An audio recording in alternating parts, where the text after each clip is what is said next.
मुफ्ती साहब के YouTube channels को सब्सक्राइब कीजिए और इनके ताज़ा बयानात के जरिए अपनी इल्मी, इस्लाही और फिक्री आबियारी करते रहें।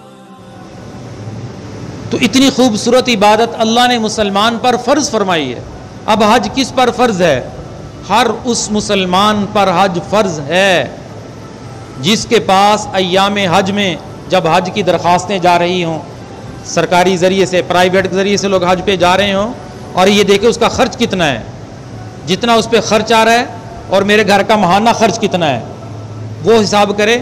अगर उसके पास इतनी रकम उन दिनों में मौजूद हो, चाहे वो जेवर की शक्ल में हो, चाहे वो चांदी की शक्ल में हो, चाहे माल तिजारत की शक्ल में हो, चाहे प्लाट के ज़रिए की शक्ल में हो, जैसे बड़े बड़े प्लाट लेके रखे होते हैं जिनकी बड़ी कीमतें होती हैं, उस शक्ल में हो, तो ऐसे शख्स पर अल्लाह ने हज को फ़र्ज़ फरमाया है। कितने मुसलमान इतने अजीम व शान हुक्म से गाफिल हैं। करोड़ों का कारोबार है, करोड़ों का, दुकानें भरी पड़ी हैं माल से। अगर वो 10 लाख उस दुकान से निकाल लेंगे कोई फ़र्क नहीं पड़ेगा, उनकी रोज़ी बंद नहीं हो जाएगी। अल्लाह ने इस मुसलमान पर हज को फ़र्ज़ फरमाया। प्लाट लेकर रखे हुए हैं, करोड़ों की दुकानें ली हुई हैं, लेकिन मुसलमान इस हुक्म से गाफिल हैं। अल्लाह के नबी की हदीस बड़ी सख्त है जो अल्लाह के नबी ने वईद बयान फरमाई कि जिस पर हज फ़र्ज़ हो वो हज नहीं करता, मुझे कोई परवाह नहीं, वो यहूदी होके मरता है या नसरानी होके मरता है।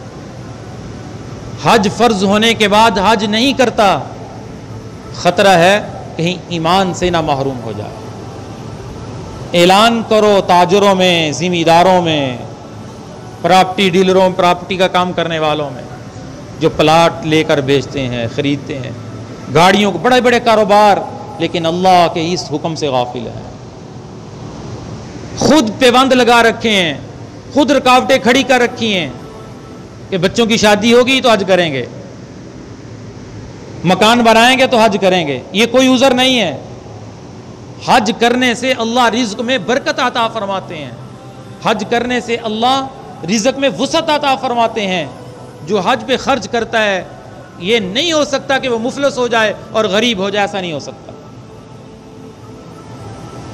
अल्लाह उसके रिज़्क़ में बरकत अता फरमाएगा। 20-20 हज करने वाले मुसलमान मौजूद हैं जो कहते हैं हमारा रिज़्क़ कम नहीं हुआ, हमने अल्लाह को दिया, अल्लाह ने दुगना करके वापस किया। ये बात सिर्फ ज़हन को समझाने वाली है। Thanks for watching. Don't forget to like, comment, share and